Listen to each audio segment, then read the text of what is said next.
Mate, they are proper gaming headphones. Yeah, well, I just got into the gaming stuff, so I'll take it easy on me. I don't want to cut into you on a Friday night. I feel bad now. No, I've actually been looking forward to actually doing it, and obviously been putting it off. So it's exciting. Thanks for having me, man. How Yeah, have you been cool. getting on? All right.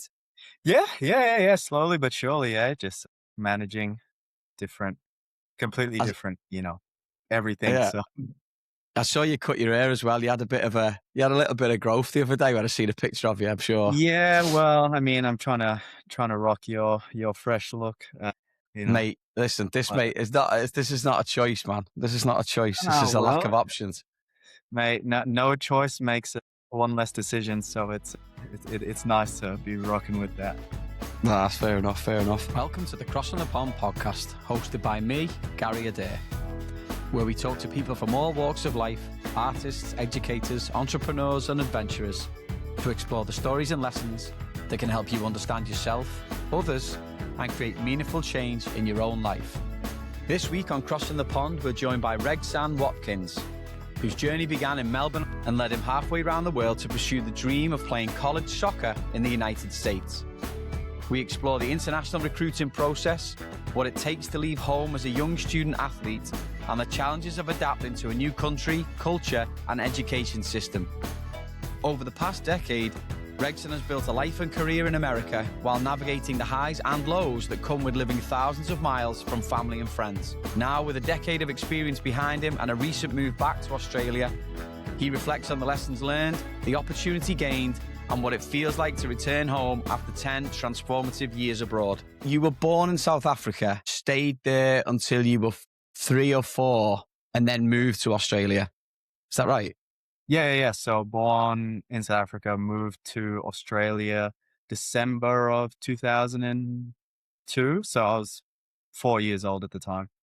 Does your family split then? Like, is it your father's side or your mother's side, or is it everyone from South Africa? Yeah, so essentially all family from both sides is still in South Africa. When we made the move to Australia, it was just essentially my immediate family, brother, mum and dad, and then I'm not sure exactly when, but an aunt, uncle, and a couple of cousins that were in Sydney. So still in Australia, but different cities. Because you grew up essentially in Australia. How's that work out for you? Like, are you still is there a very aware of your South African roots within your family? I think awareness of South African roots, it's there, but I guess, I don't really kind of recognize and really, I guess, side with that side. I guess when it comes to supporting South Africa or Australia, I guess I started off supporting Australia because I think that's what I knew. But I kind of, over time, getting to know more about South Africa, I've kind of leaned into, I guess, that realm a bit more when I guess it just came to a bit of representation. As I've gotten a bit older, recognize more of the South African roots. But yeah, probably stronger on the Aussie side for sure. I mean, if your mum and dad have moved from South Africa at that time, they must have seen all sorts going on. Yeah. My parents are 64 and 65 now. So they essentially grew up in the apartheid system where, the segregation between the whites and the blacks. I mean, they were kind of fully embedded into that system and really felt the brunt of, the differences in education and opportunity. So yeah, they're definitely very, very rooted in their South African ways for sure. So, all right then. So, being a kid in Melbourne, what were you like as a kid? Were you as chatty Cathy as a kid as you are now?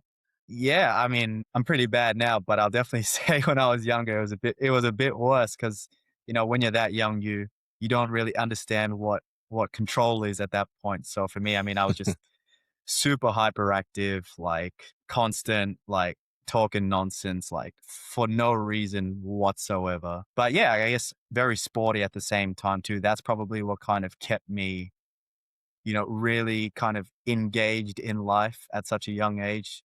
I essentially played every sport up until I started playing football when I was actually 12 years old. So if you can just think before I was 12 and playing football, I was doing everything under the sun. So yeah, super energetic, super hyperactive. obviously annoying at that point as well. But yeah, no, just free flowing at that point as well. Did you grow up in that time where, I'm sure you did actually, excuse me, when everyone in Oz, it was like you did every sport and they tried to identify everybody, like what they were good at? Yeah. So, Would you I have mean, it done was, cricket, Aussie rules, like all I the mean, Olympic sports and everything like that? yeah. So, I mean, it's funny because there was actually a time where I thought like, yeah, I'm actually going to represent either South Africa or Australia in cricket. Like that was my thing when I was, 12 or 13 before I even got started in football. But yeah, I mean, essentially the way it worked kind of with the schooling system in Australia, you had 4 terms of like between 8 to 12 weeks. And within each term, you did like 4 or 5 sports, but no sport was the same throughout the year. And honestly, that's probably, set the foundation for an athletic background that hopefully, I'll just keep carrying with me. Yeah. So all right, so footy at 12, you start playing. When does the US thing become a reality? Was it when you signed with the recruiting lads or was it before that? I think when it really kicked in was when I signed with my recruiting agency. I can't remember exactly if I was in year 10 or year 11, but I mean, we'd kind of been introduced to the idea in the first league that I was playing with. They had like a partnership with a US agency that would bring players from the league not from the league, but from Australia to America. And it's like, ooh, like that sounds cool. And, kind of being a player that was recognized across the league, it really kind of like put the idea out there. But yeah, definitely signing with my recruiting agency just gave it a timeline, a pathway, clear steps that I could follow. And I think because you have someone else doing the dirty work for you, essentially all you have to do is take care of your school, take care of your football, and everything else should fall into place. Obviously, it's not as simple as that because taking care of your school and footy, it's where you learn going through college. It is a difficult balance, but yeah, it definitely just kind of allowed me to focus my energy on what was important. What agency was you again? Did you go So through? I was for CSUSA, so it's like college scholarships, UK, like even like Norway based kind of company. And they did like specialize in football, and I think it was like golf as well, or like some other funny sport as well. So For me, coming over here, there was lads who would be before me, who'd come to the US maybe 2 or 3 years before me, that kind of got the word out there that this was a possibility. Like, was there anybody before you that made you think, okay, this could be a pathway for me, which led you then to the recruiting agency, which led you then to come over here? definitely kind of two people that spring to mind. I mean, mind you, these people like obviously have no idea who I am, but just kind of based on like research, this is how I kind of found out.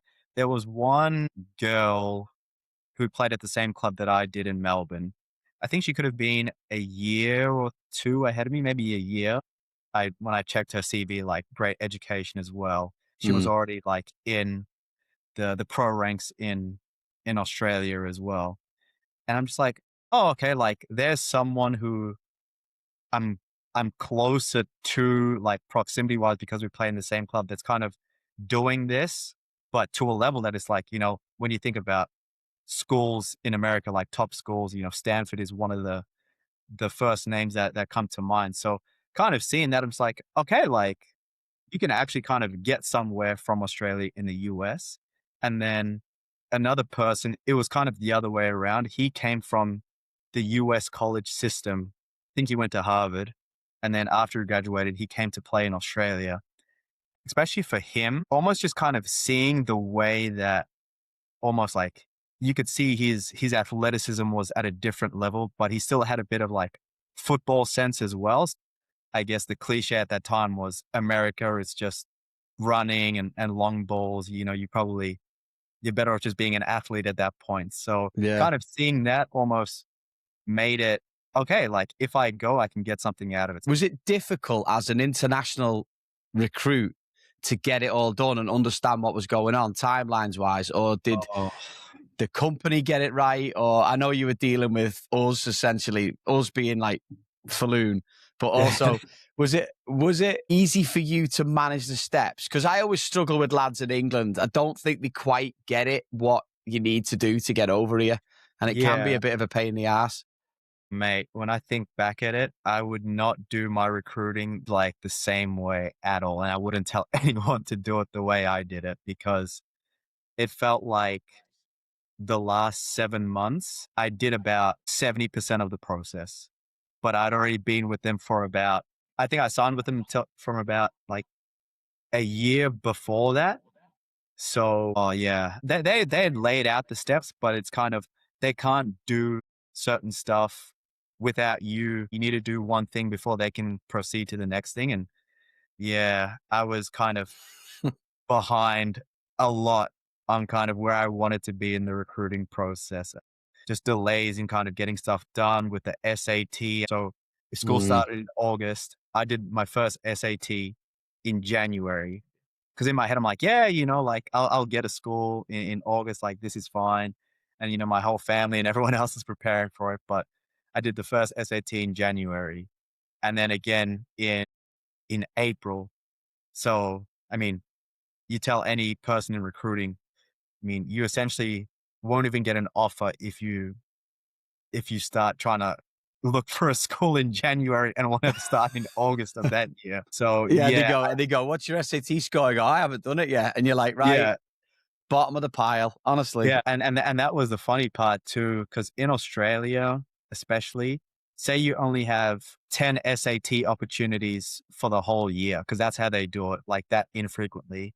But sometimes it's not even in your state. So for my first SAT, we actually drove up to Canberra on a Friday.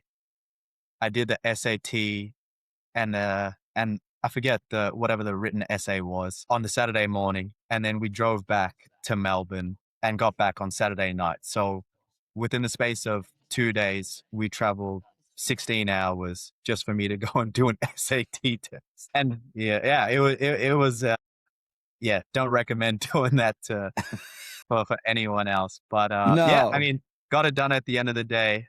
Although, I mean, I pushed it right to the last minute. I mean, my flight was on Sunday and I picked up my passport on the Thursday or the Friday that week, and was like, yeah, this is definitely a learning experience. You sound on brand for just a lot of internationals, but also very on brand for Bloomfield as well, in fairness. Yeah. That's what we were like. It was last minute all the time. Did you do it? Is it true you did a trial run to the US?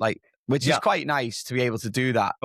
So this was all my dad's doing. And I mean, and I think like, that's kind of the funny part is all I knew was, oh, I'm going to the US for 2 weeks during my school holiday period.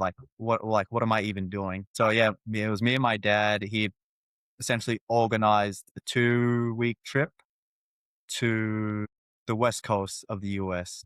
That essentially got me into an ID camp for 3 or 4 days, got me to see the college experience. And yeah, just also kind of seeing America at that point, because I mean, I think that was I'd gone to South Africa once or twice, but outside of that, never really been outside of Australia. So just to kind of see the environment of what I might be getting myself into if I just fully did commit to going to the US. Was there a point in that trip, or was it when you got home where you're like, I could genuinely see myself doing this? Yeah, no, I think definitely, maybe at 2 points. I think from a life standpoint, definitely after the trip, I just thought, yeah.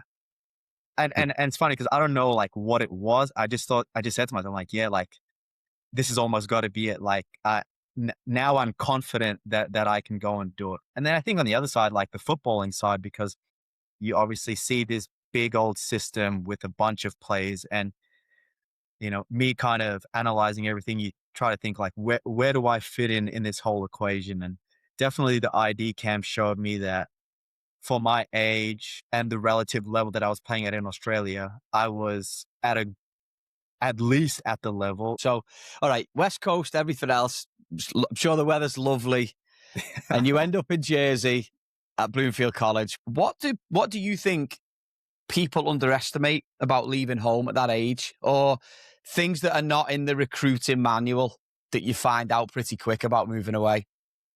I mean, for me, the weather was just a crazy thing to begin with. I mean, I showed up in the middle of August, and I mean, that's when I kind of got that first wave of humidity coming off a 24-hour 24-hour trip, and I'm just like, there's no way this is where I'm gonna be for the next whatever period of time.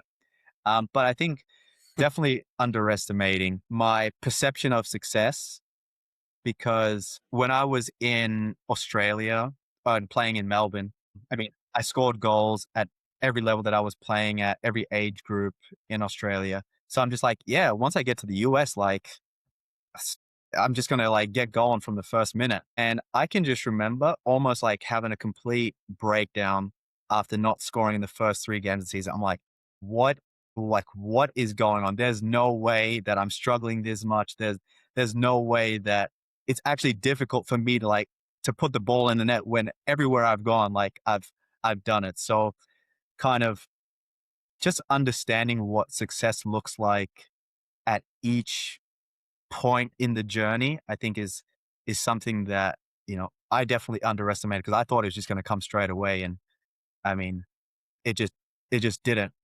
So just kind of understanding that sets, like, the success takes time, obviously. And then I think the other part of it was just like adapting to first time being by myself. You can kind of finally, quote unquote, like, do what you want when you want without anyone telling you. But then again, being in a different country, and I'm sure, being in a place like Bloomfield, that of all places really kind of tests you on, your outlook on life, and the way you see things.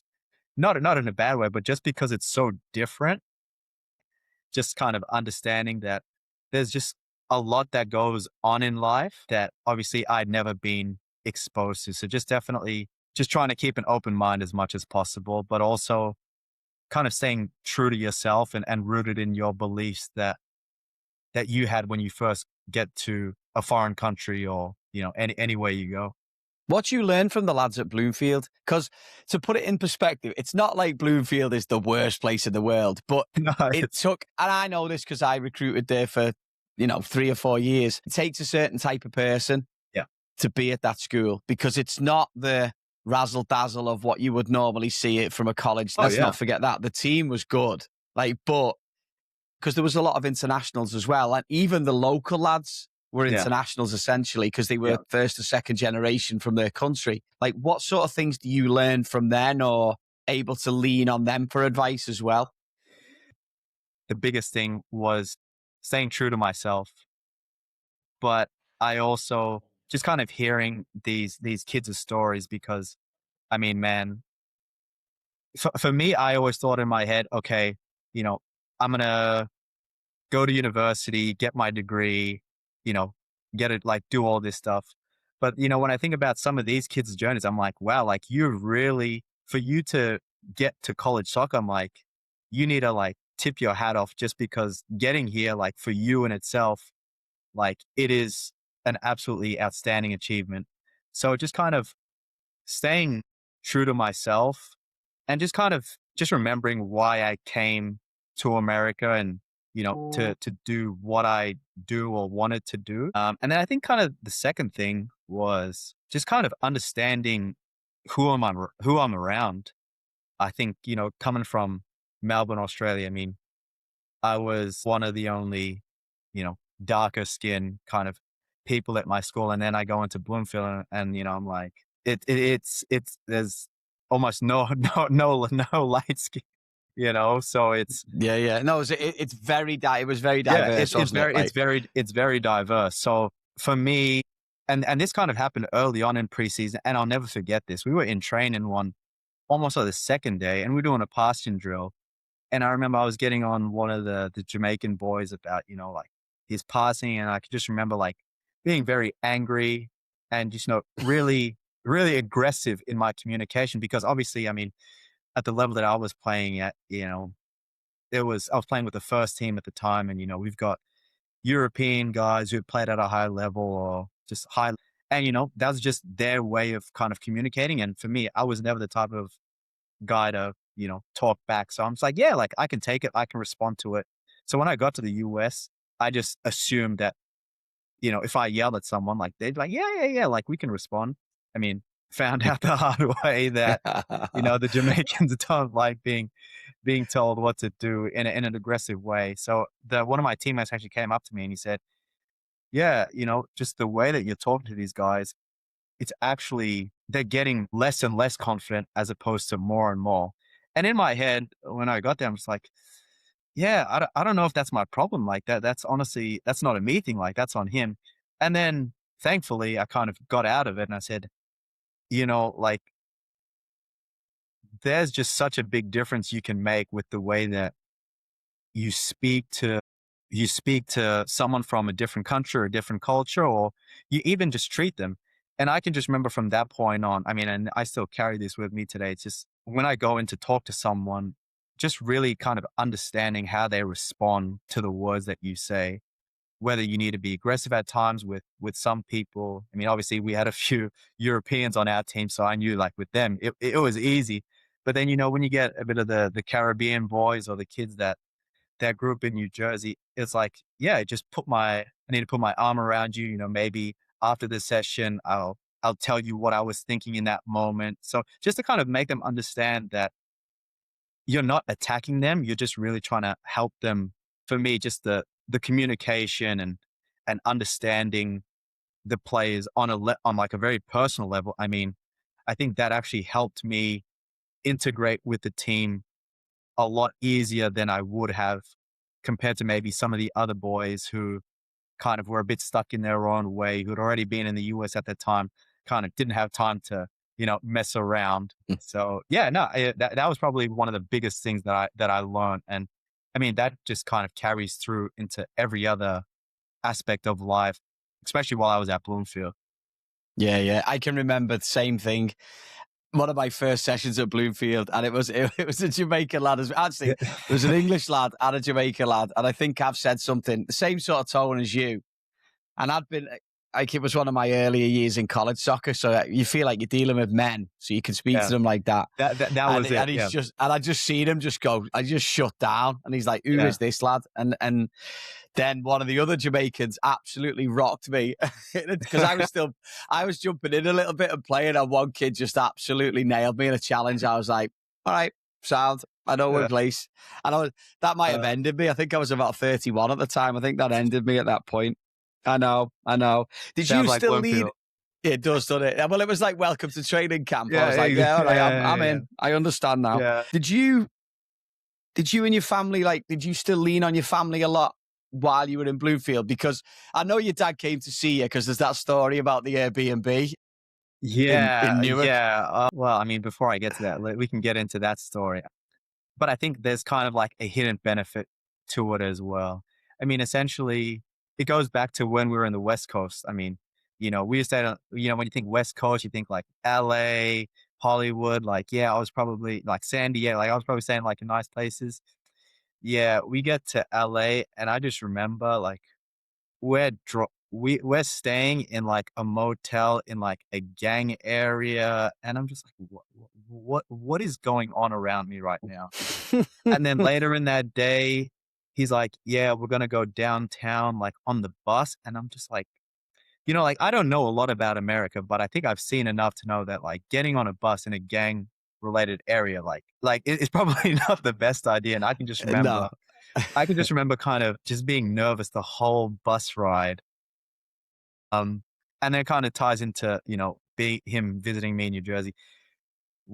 I think he had traveled with me when I got to Bloomfield. So for that first 2 weeks, the preseason period, he stayed in like, I'm not sure if it was Newark or Irvington. And obviously, if you know New Jersey, those are probably not the places that, if you're coming from another country, that you're probably going to be staying at. But yeah, in his mind, yeah, like this place is so cheap. Like this is close to Bloomfield, which I mean, obviously it is. It is. But I mean, from that standpoint of like, why would anyone who lives in New Jersey, or like, why would anyone that lives in New Jersey like see that and go like, what are you doing? Like, you should know that this is just something that you don't do. And then Falloon goes and visits him. And Falloon's just like completely shocked at like where my dad's staying. And he's like, yeah, yo, you like, you can't be, and, like in Falloon's voice, like, you can't be here. Like, what are you doing? Like, I'm worried for your safety. But in my dad's head, he was just almost like saying like, yeah, like you just need to kind of explore. You need to kind of get out of your own way and just kind of see the world for what it really is. Because I mean, I can remember like going into New Jersey. I mean, there's a lot of areas kind of around Bloomfield or even around NJIT where I ended up that you just wouldn't think about kind of going to just by choice, right? So it's really just kind of seeing, he calls it the real world, and just kind of understanding what's happening in the real world, he says. So yeah. At the same time though, I read that as a lad. I read that as a fella who's there to support his son, but also I'm not being funny. I mean, I have no basis for comparison on this, but I'm presuming that he's seen a hell of a lot worse than that in his lifetime. So for him, it's probably like, yeah, fine. For everyone else, it's like, oof, all right, all right. Hang on a minute. Yeah. I mean, it when you say that, my mind just kind of goes to a funny story where not even related to anything. I mean, we would be at like the cricket. I remember when I was big into cricket at that time, and guys start drinking and they start fighting. And he's just in the middle of the fight and he's got his camera out just taking photos of so I think that just kind of went to his, like, to your point, like he would have seen some stuff to the point where it's like, yeah, it's whether or not it fazed him or not is, a question that I probably can't tell you, but almost just the ability to just go into a place and just appreciate what he would see there, whether or not it would be perceived as good or bad. I mean, he's always kind of had that. Yes, he's probably smart enough to know where to go and where not to go. But I think on the other hand, he's also smart enough to see this area may not be the best because of other people, but I'm going to go and see for myself and make that determination for myself. I mean, that definitely carried over to me where it's, just that saying, seeing is believing. I mean, we hear so much about so much other stuff, but you really won't know until you get there. That's like everything, isn't it? You can Yeah, hypothesize. exactly. We can hypothesize about anything, any scenario, but until you're actually in that scenario, face to face with someone or in an environment, you're not going to know. But from a recruiting standpoint, Rex, like think about you come to Bloomfield. Peter Falloon, good friend of mine. You've known him as well now for a long time. He was the head coach. I was one of the assistants.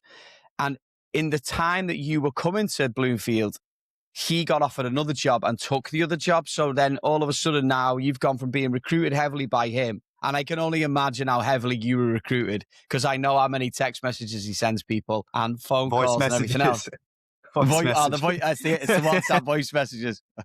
What's going through your head there when you've got this guy that's so heavily involved with your recruiting to then move on? Like, because that happens a lot in the process for a lot of people. Like, did you just roll with it there as well? Yeah. Or did you find it difficult to adjust?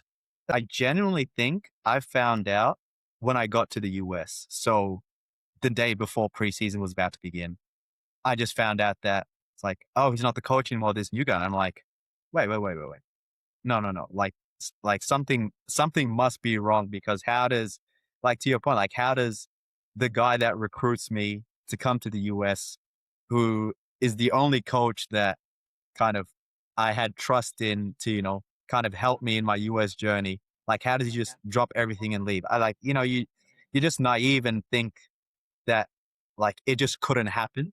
Obviously, now that I'm older and as I got older, you realize like, yeah, especially in college soccer, I mean, you don't have a lot of time really. So you got to like maximize it. And if that means kind of cutting everything loose and moving somewhere else or kind of going elsewhere, like you just got to kind of do what you got to do at that point. But I think definitely you don't really know what's going to happen. And I think that was kind of a bit of the scary part, but kind of reflecting on the football that I played on earlier, it was always a different coach every year.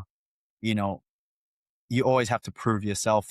So for me, it was just kind of getting ready to put myself in that mentality again that, it sounds simple, but you just gotta prove yourself.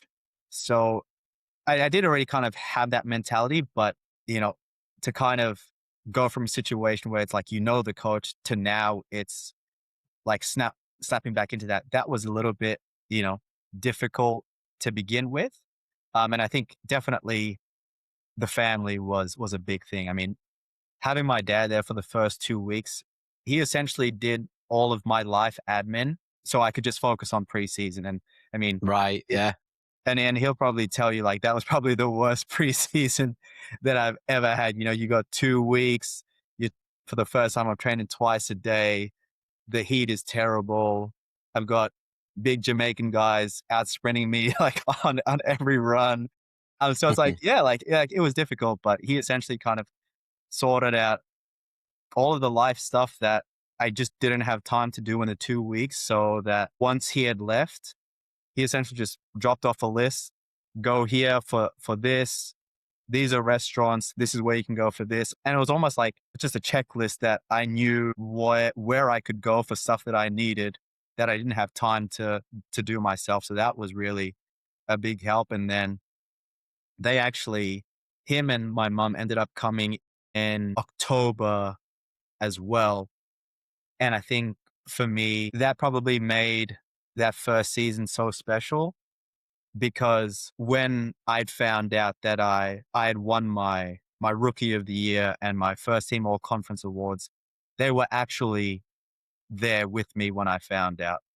And it's when you're so far away from home and you have all these, and whether you achieve something, it doesn't really feel like much if you're not celebrating with your loved ones. And I think that was probably honestly in my whole US journey that I could actually celebrate success with them in that moment. So that first semester, the family was definitely a big glue for me as well. That just helped me relax really as well. I mean, Yeah.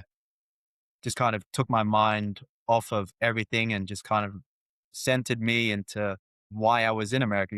School, football, and then everything else that came with it was a bonus.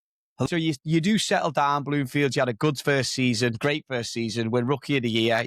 You get all first team all conference. You score the last minute winner. That was your last kick of the ball for Bloomfield. You score a last minute winner.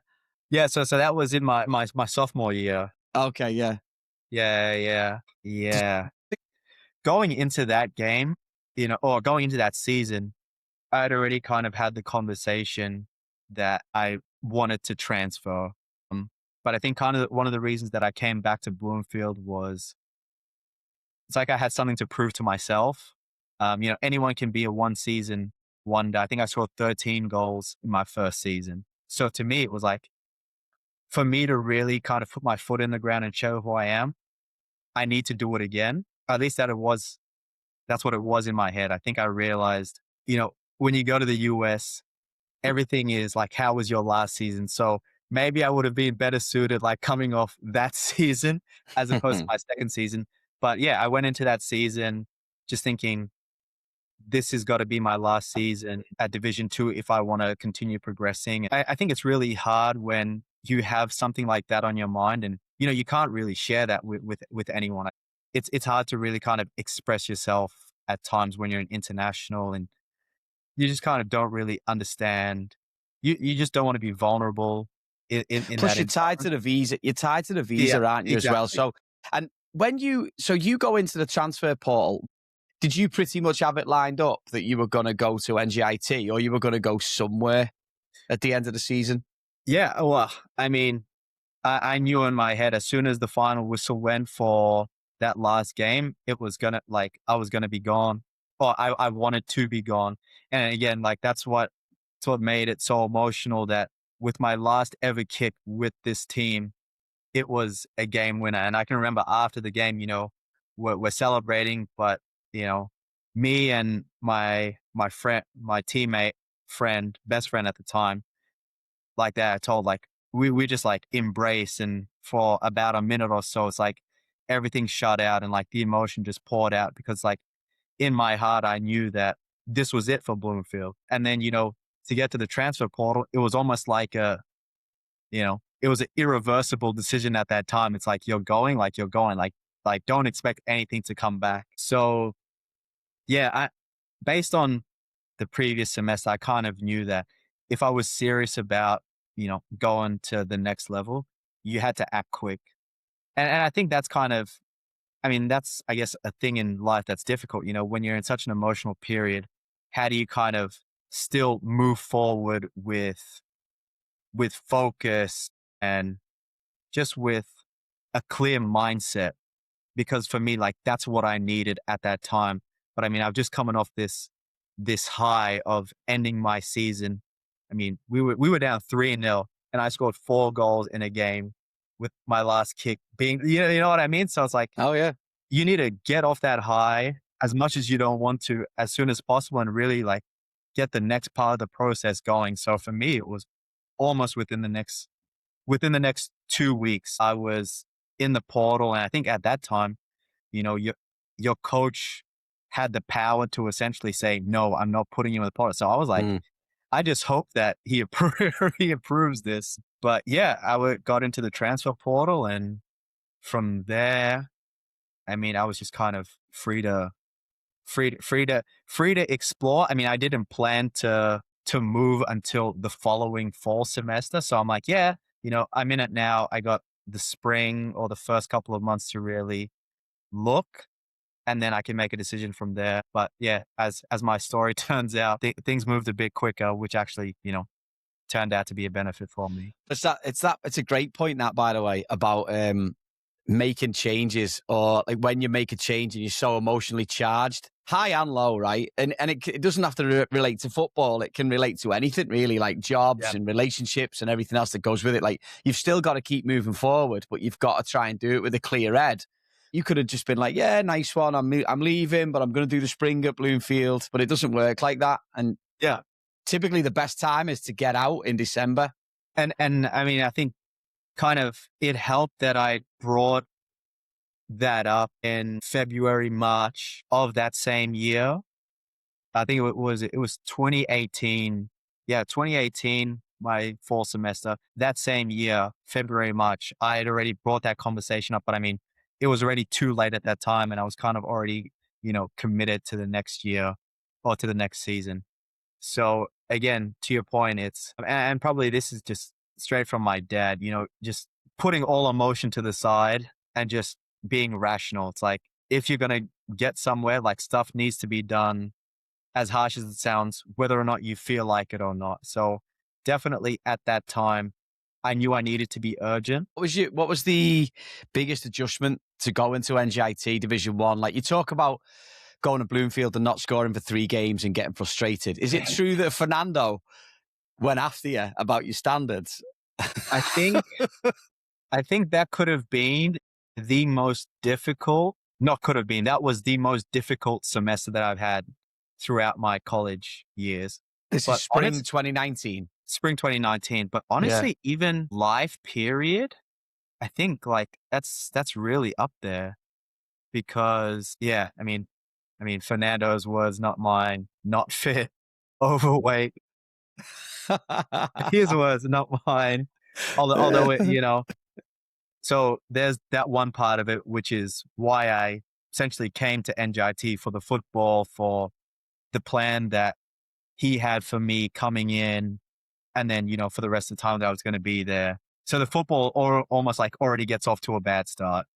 And then the social dynamic of just trying to integrate with a team that is already so close. And now I'm just trying to tag along, because I think coming into the spring, even though it's the best time to adjust, it's also the hardest, because you're going into a team that's kind of already has the social dynamic set, already has the characters, everyone kind of understands who they are. And then there's just me. I'm just kind of like, where do I fit in?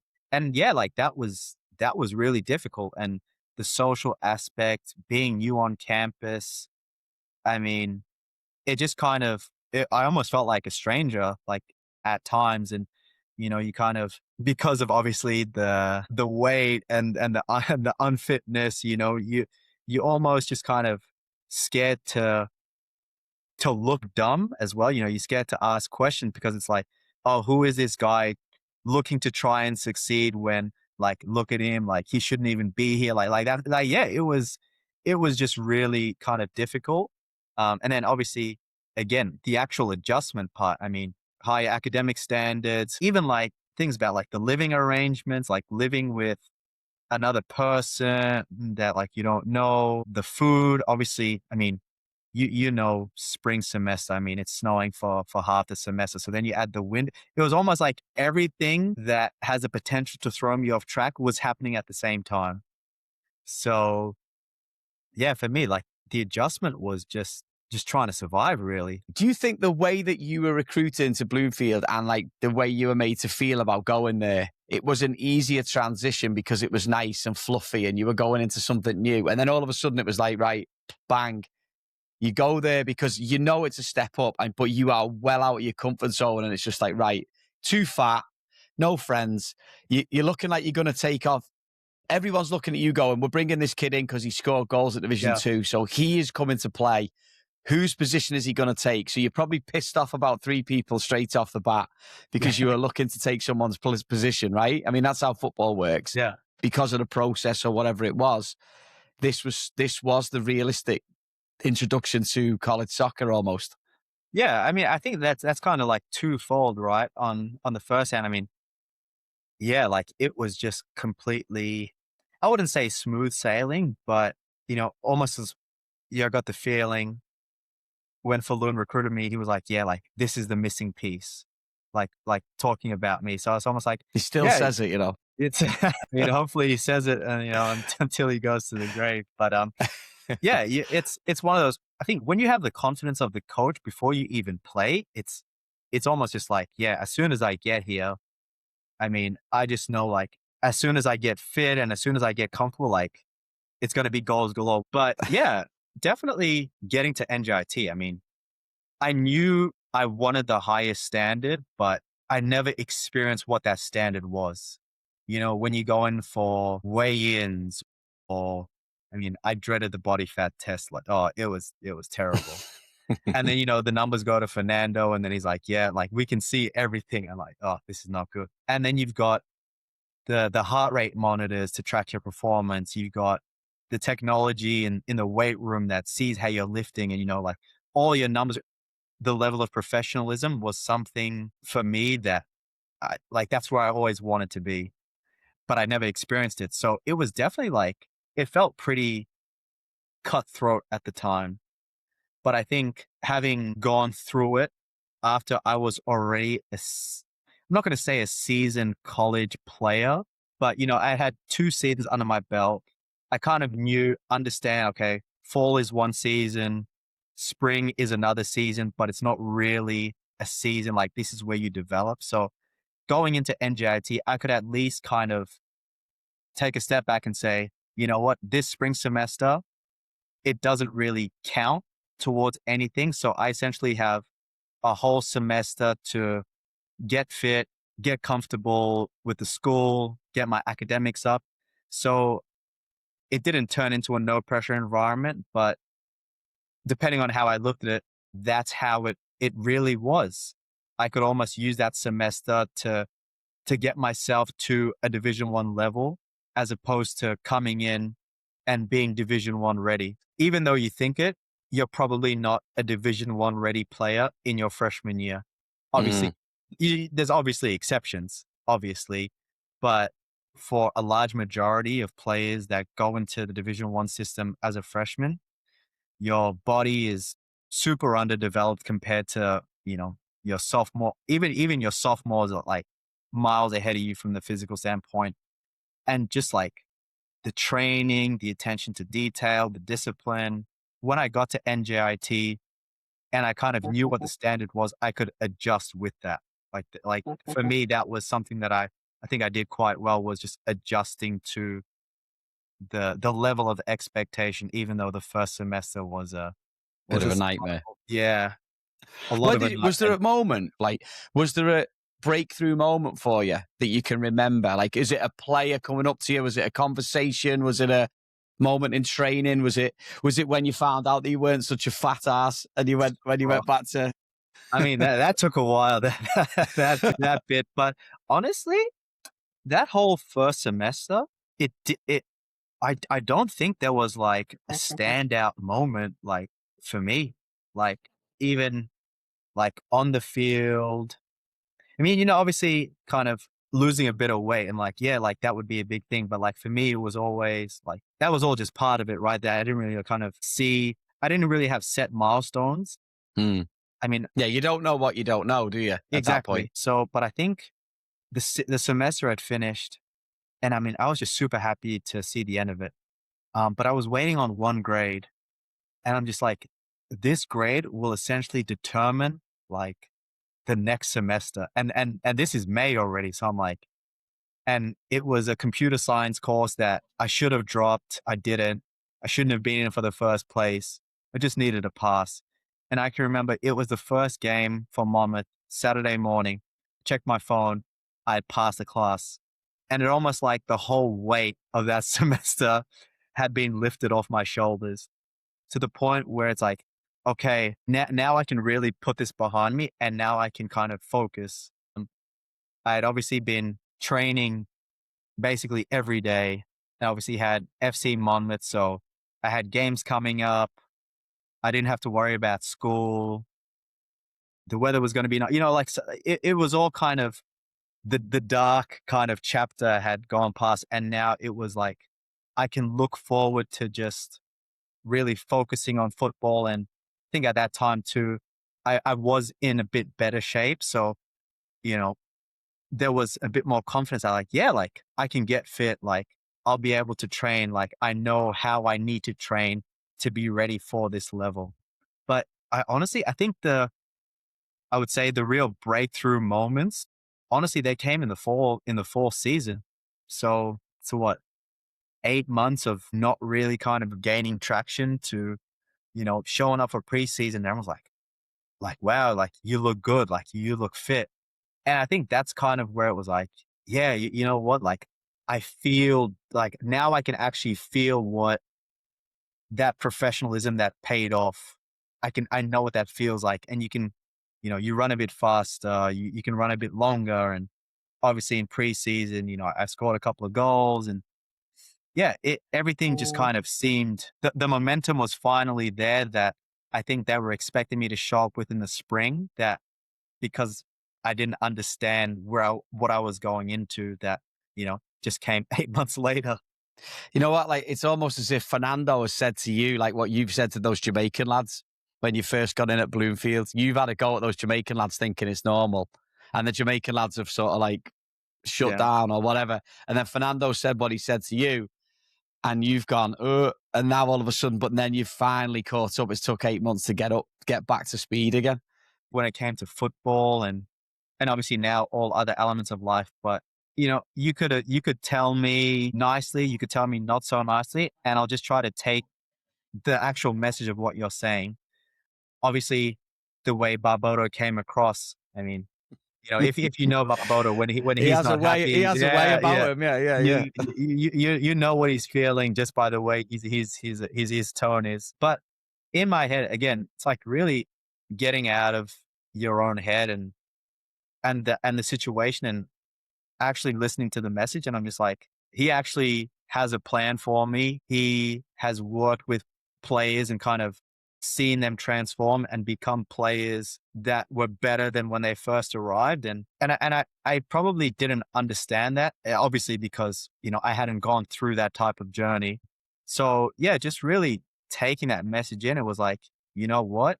What if I actually lose this weight? What if I actually, like do what he says? Like, what would it be? And I mean, I can look back now and say, obviously, thank you that I did actually listen and take it to heart, because I don't think I would have had that success at NGIT if it wasn't for, his way of communicating, his displeasure from the way that I guess I kind of showed up and yeah, just maybe didn't apply myself as best as I could for that first 4 or 5 months.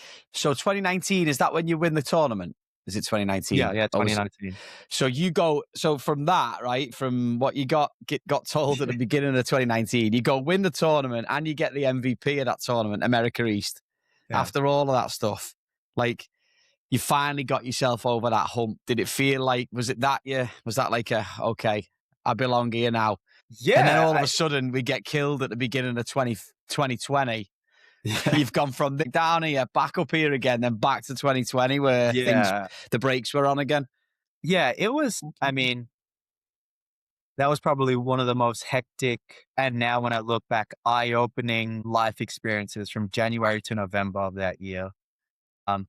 It's funny because you listen to the commentary of when the final whistle goes for the championship game, and he says from worst to first, and that was kind of, those words just kind of ring so loud because obviously NJIT finished at the bottom, and now that we had won.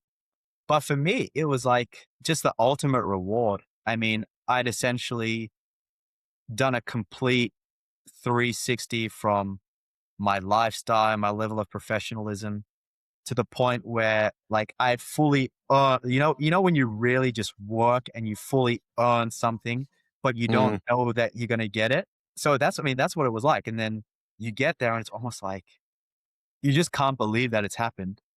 Some people say like, yeah, with your hard work, that's the result that you can expect. But it's like in football, you just never really know. And I think in college, I mean, you never really know, because I know for me, the ultimate goal is to win a conference championship at least once in the time that you're there. I mean, some kids go on and win it 2 or 3 times, but I mean, for the majority of players, they don't get to feel that joy of having won a conference championship. But yeah, the first year was, we made the semifinals, lost 4-0. The next year, we didn't make the playoffs at all. So now I'm going into my junior year, just really thinking, now I've gone from 4 chances to 2 chances. And again, it's college soccer. You don't know what's going to happen. But yeah, just super blessed that kind of it was almost the 2 years of being in the US, not winning, obviously picking up individual awards, but not winning. It's like, you just kind of, there's that little bit of doubt of, is it going to happen for me in my college career? And I know even from before that, I think the 3 previous years that I've played in Australia before I came to the US, I've been runners up. So it's almost, I mean, and obviously I'm an Arsenal fan, so this probably, rings true with you can shake your head all you want. It rings through with kind of finishing second, and you just think like, okay, we're close, but can we really do it? Like, can we really get over the line? And then, you get over the line, and then, for me, VP, scoring the championship, winning goal with probably about 8 minutes of total time on the field in the final. It's like, I look back and it's a beautiful story of hard work, faith, kind of just commitment to the cause, and just almost the perfect alignment of everything working from, especially that year, the adversity into the spring, to then continue building, and then now you're at this peak of winning.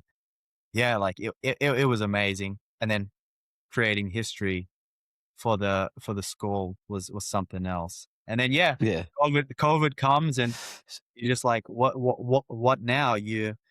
So on that one, on COVID, right? So a couple of things with this, like, being you, and we said it at the beginning, and I've said it and you've said it, and everyone who knows you will say the same thing, right? Ball of energy. We'll talk all day. We'll run round all day, blah, blah, blah. COVID comes, it puts the brakes on everything. That has to have been the longest time away from not only people, but sport as well. Did that period start to change, like, how you viewed yourself outside of football? Like, because you're wrapped up in it, aren't you? As a college athlete, you're wrapped up in the sport. You're wrapped up in studies, you're wrapped up in the sport. But when the brakes go on and they push pause on everything, for everybody. Did you see yourself outside of football at that point? Did you start to think like, right, what can I do here? So I didn't honestly think about it consciously, but I think just kind of my situation coming back to Australia, living with my parents again, and just kind of other lifestyle stuff, again, living with your parents after living alone for three years is not the most pleasant thing to try to adjust to. Trust me, yeah, I know. I tell you that. I'm 45, mate. Whenever I go home in the summer, a week is long enough, more than enough. Exactly.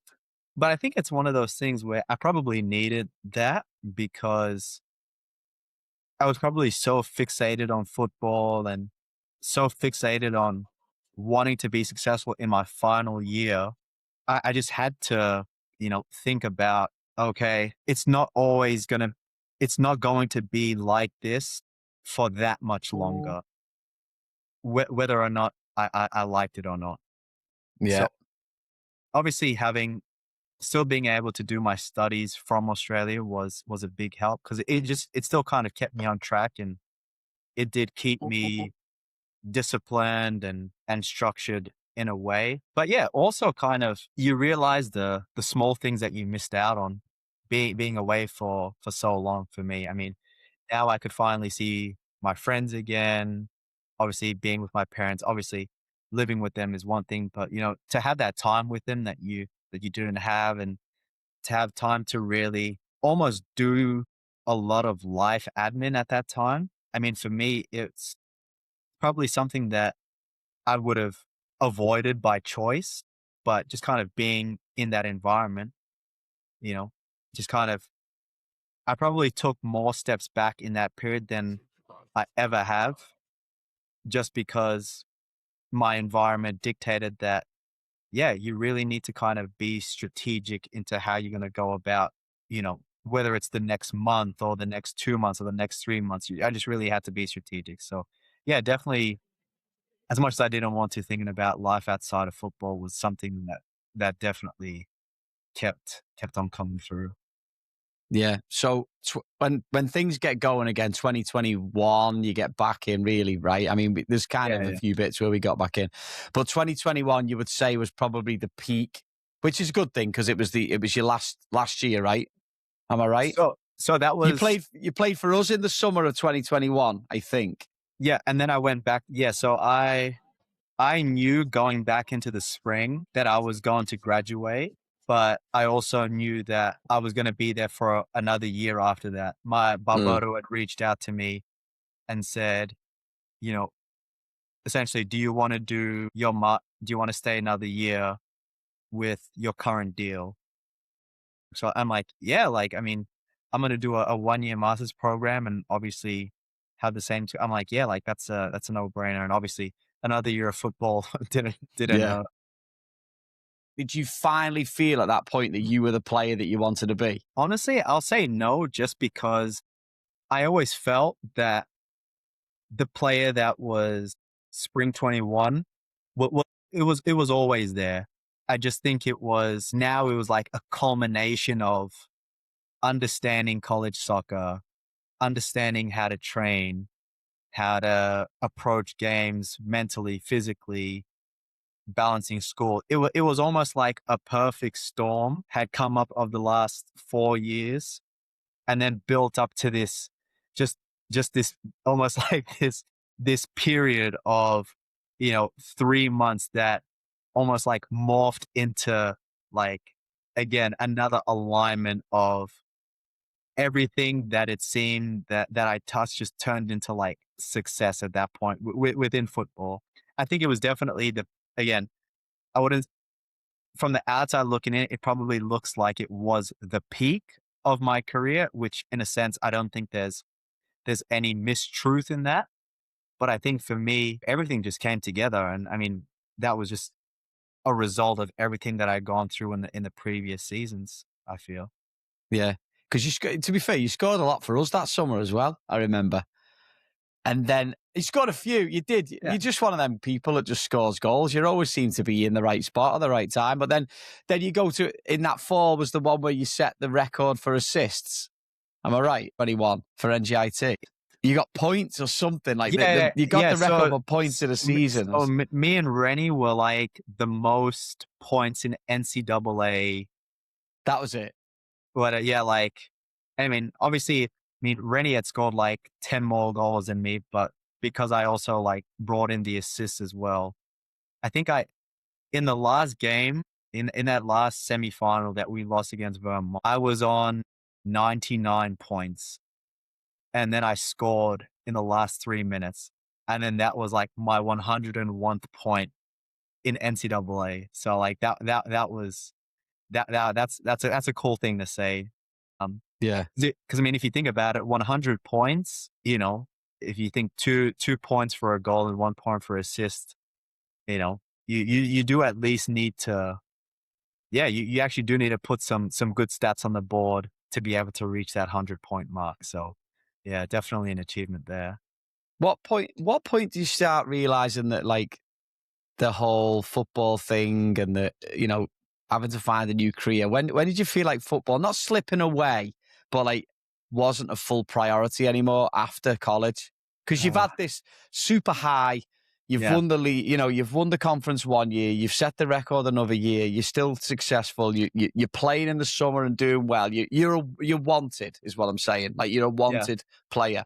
Like, was there a point where things start to slip away a little bit? Yeah, I would say after that fall season, again, I knew I had the ability. I knew I just wanted an opportunity, but I think as kind of most people find out, you know, just being good enough is not enough. Not enough at all. It's not even, you know, scratches the surface. And I think at that point I just didn't know I just didn't know in which direction I needed to go to take the next step into the professional game.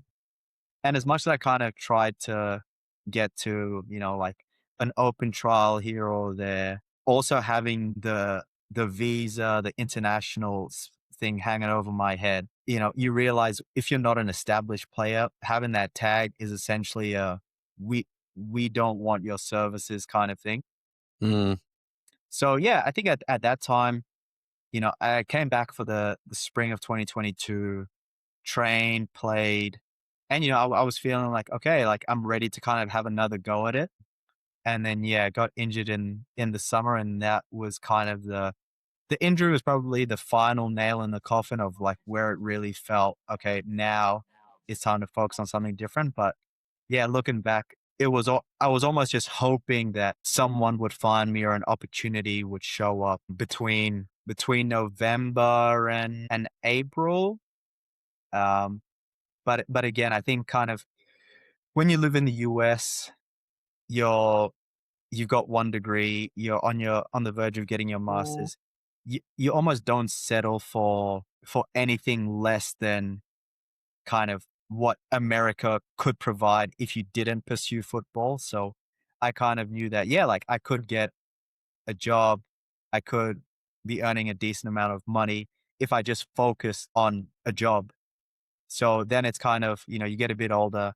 Obviously, you want to just play football, but then, you know, you're going to have to pay bills. You're going to have to take care of yourself. So then you really just have to think about, okay, if I could do anything, I could play football. But if I needed to take care of my life, maybe football is a bit lower down in the pecking order of, you know, the life that it could give me at that point in my life. How difficult was that then for you? I mean, listen, living in the city is something people dream about, but you're so grounded in football and doing that, but then adjusting to that corporate life. Like, how did you cope with it mentally? Did you enjoy it at all? Or was it such an adjustment for you? So I think at that time, you know, that probably marked the beginning of like my first true like independence. I was in a relationship at the time, so we had our own apartment. You know, now I'm earning a bit of money, which I mean, probably with it, for the first few pay periods, I've made more money than I ever have had in my account.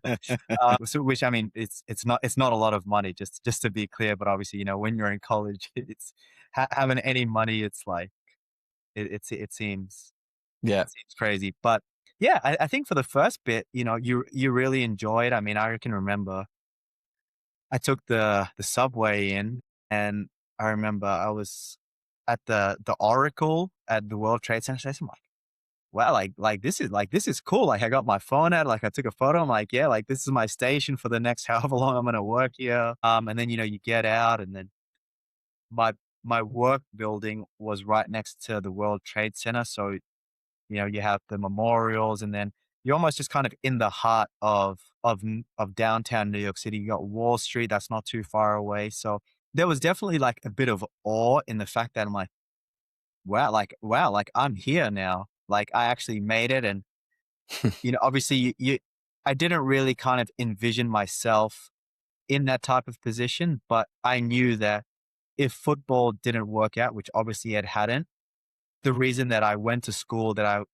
made sure I worked hard during school and did well, was so that if I did get a job, like I would be in this type of environment. And that's where I was. So on the one hand, life was pretty sweet. But then obviously with that, not having the football, I mean, I was still recovering from my injury, like to walk. I mean, I was still walking and running, but you still feel pain here and there. So I was like, yeah, like this might be actually the end of really football in any sense, really, not even just coming back and playing a game or two here and there. Yeah, part of you just doesn't accept it when you've been in that environment. And I think for me, I did achieve quite a bit of success while I was there. So it's like you almost just think like it didn't work out. Like I wish it did, but obviously, you can't go back and change it. I did put Do all you my struggle with it? Did you Oh, yeah. struggle? Yeah. You don't regret anything, but you just think about like if I was in a different if my situation was different. I think had I say been an American citizen and I had my pedigree, I could have easily at least, gone into the USL or USL 1 just on the fact of I'm not an extra expense. Or Mm. so yeah, I always feel like maybe it was just a case of I probably was in the wrong place to really pursue football while being in the best place to kind of set myself up for life outside of football. So it was kind of like conflicting, Yeah. conflicting head. I put pressure on yourself there as well. Was there a point where you genuinely started enjoying life again outside of football? I follow your Instagram. You did a lot of traveling. You were bouncing around all over the place. Like, did you finally start to go, oh, you know what? There's more to life here than football. I can actually enjoy myself a little bit here and do stuff. Once I started, earning a bit of money and I had time, and you didn't have to worry about training or for me to be, food, you could really go crazy with it. So it's like, and I kind of obviously being in New York, living in New Jersey, working in New York, it's almost like the world is like, it's almost at your fingertips. I could only travel within the US, unfortunately, because of my visa. Like I couldn't enter Mm. the country. But I mean, even traveling to different parts of the US was great. And then, yeah, like, I mean, for me, food, like massive thing, I don't know, but it's like it's such a stupid example, but for me, like to come home on like a Thursday and just to know that like I could slam a large pizza, like I was almost like it's something like this feels so weird but so good at the same time. And then I'm just like, I'm doing it like 2 or 3 times a week, and I'm like, yeah, okay, now I got now I got to chill out with this. 'Cause You it's got almost like, Fernando's voice in the back of your head still. mate, his voice is never leaving, to be honest with you. But yeah, I never really enjoyed the kind of the fruits of my hard work in the moment. But I think kind of what I was able to realize was it's never too late to enjoy the hard work that you've done. Cause I mean, now I can look back and say like, wow, like I really did some great stuff. And I think part of me is appreciative now because I can look back and say, I did this stuff and I gave it my all. Because I guess when you're in the moment, you don't really understand, I guess, how truly great something that you did was, whether it's, simple or complicated, you just don't really understand it. But then when you can look back at it, it's almost like, yeah, like I really did that. I'm still learning how to enjoy life, obviously, but I think not kind of being tied to football definitely kind of opens up other avenues in my life that, I never really kind of got to explore while I was so deeply into football.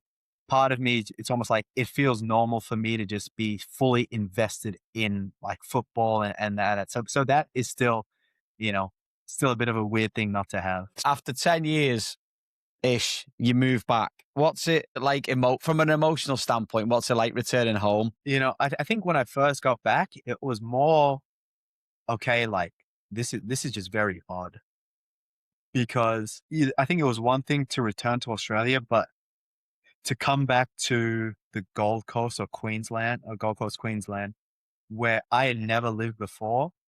I mean, I've been to Queensland once or twice, but it doesn't ring any bells in my head. So it's almost, it was more of a blank slate than when I got to New Jersey for the first time.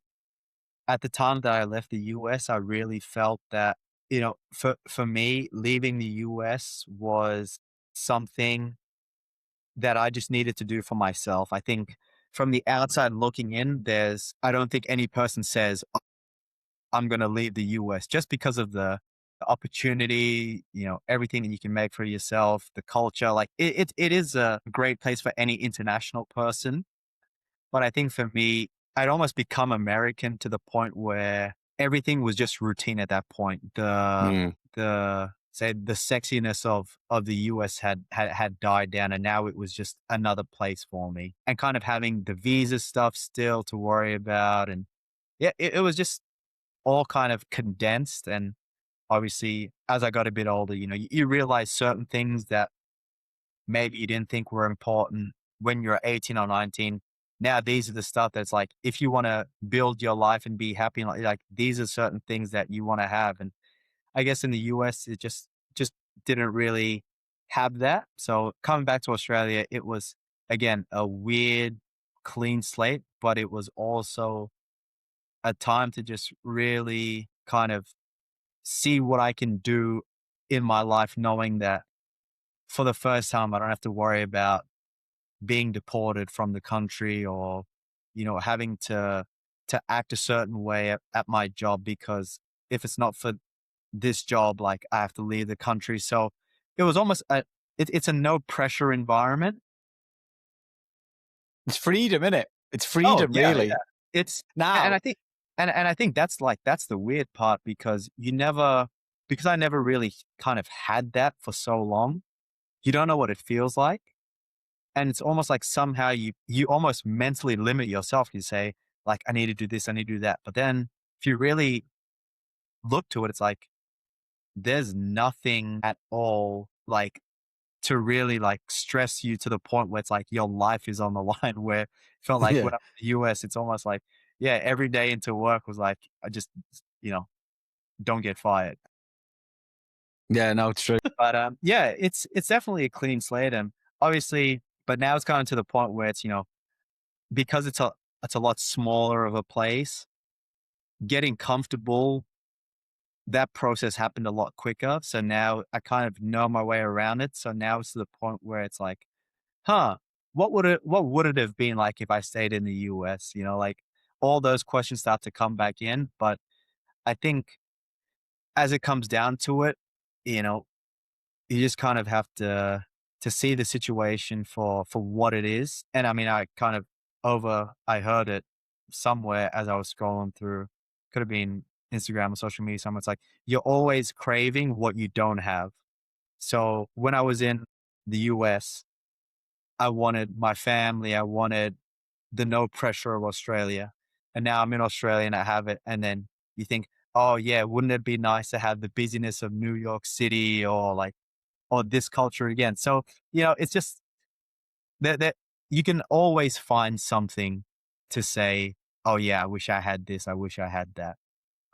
But yeah, now that I'm back, it's definitely a new phase of life, a new chapter of life, one that at times it's definitely a bit of, okay, like what do I do? But on the other hand, it's like, okay, like I can kind of do whatever I feel like I want to do now because there is no pressure. So it's just kind of putting myself in the right headspace and really focusing in on the positive voices and just really running with those. That's class, mate. And the thing is as well, it's a part of your life. It's not your entire life. It's a part of your Exactly. life. Yeah. So you can, and there'll always be a chance to do other stuff as well. Right. All Yeah. right, Yeah. couple more for you, mate. Couple more. I know I'm killing your gaming time on a Friday night for you Nah, here. there's no gaming time. Funny because I remember I was texting you and you said you were in Canada for the F1. The Yeah. only reason that I got into gaming is because before I left the US, one of my close friends' son had the F1, like the get like the simulator. Oh, the video game. Oh, okay, Yeah. yeah. So that's the reason why I got the headphones and everything. I've got the wheel in the background, and that's my game. Mate, listen, I had for the longest time, I thought you were super cool. Now I think you're an absolute geek. What advice would you give to young lads now, like who are looking to considering the college pathway? Because I still get texts and phone calls all the time from people in England and different countries asking me about the college process. Now I'm a little bit removed from it at the moment, but what advice as someone who's been through it from an agency, making the leap for as an international, like what advice would you give to anybody now? Um, Considering the college pathway? so I mean, the typical advice of go for it. I mean, obviously, I would say that definitely for sure. But I think really what I would say is just try to think however many years ahead you are from your maybe your expected time of graduation. So like if you're in year 10, year 11, think 5 or 7 years ahead and just think, okay, where do you actually want to be? Because I know at the end of your college career, you're gonna have a high level soccer experience. If you do what you're supposed to do, you'll have a degree. You have amazing life experience, new friend. You would have experienced a completely different part of the world that you wouldn't have otherwise. So I think if you see yourself wanting to do certain stuff and America falls into that, then I think you're doing yourself a disservice if you don't commit. But then again, I know for some people the US experience doesn't work out, and that's okay too. I just think definitely have a plan of attack, because if you understand where you want to go and what you want to do, I'm sure you'll agree with me. The US there's no better place to do it than the US, just because of the amount of resources and infrastructure at your disposal. And honestly, it's only going to get better and better with more and more money invested into everything. So yeah, that's what I would say. That's fair. That's fair. What are you most looking forward to now? Now you're back. Now you're free. Yeah. As far as like visa constraints and everything else, like what are you most looking forward to about the future now? So honestly, and this maybe is a bit of a funny answer, but I'll call it painting. So the idea of, for the first time, really, I have just a blank canvas in my life. I've got no pressure, no obligation to I mean, obviously, my work, but no obligation to any person, anything. I can essentially operate the way that I want to operate. So for me, I'm looking forward to just kind of almost seeing where my mind is going to take me. But I'm also at a stage where it's like, yeah, I just don't have any pressure on me to make any decisions yet for my life. I've been so fixated on an outcome because there's been a defined path, and now there's no defined path, so there's no defined outcome. So now just really enjoy that process of, you know, painting, exploring, and just really, just kind of setting myself up. So yeah, honestly, a lot to look forward to. Hard to put it to words. That's all right, mate.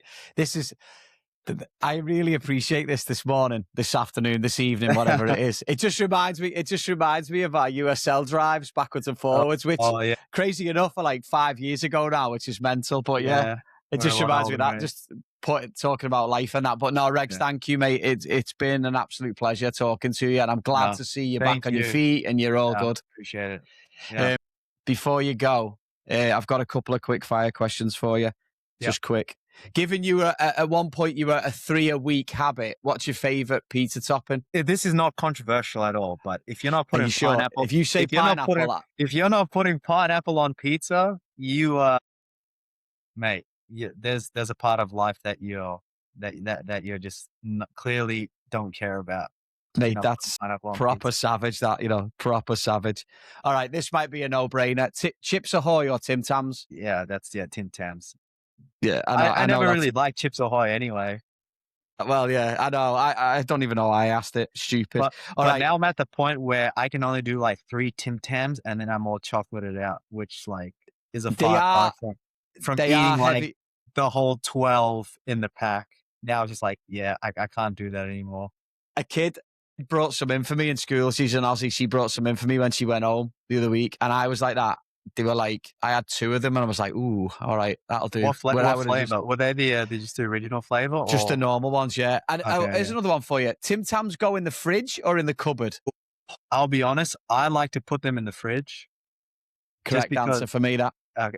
Because, there's something about, you get a nice milk chocolatey taste and you come from like a cold fridge. Yeah, no, that's. I think plus the chocolate doesn't melt on your hands quick enough either, which is better. Yeah. Chocolate on the outside of a biscuit is always a problem. All right, okay. One thing you're going to miss from your time in the US?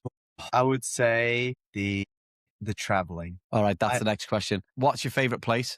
Vegas. Sorry, may not be the most age-appropriate answer. Mad.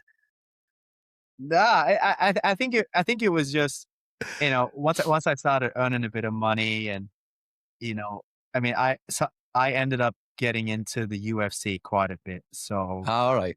So to go to a live event, like that was something that I could tick off my bucket list. And yeah, it's just a place like built to spend money on entertainment and experiences. I mean, obviously, yeah, I mean, I don't gamble too much, obviously. Not the same, clearly. Yeah, no.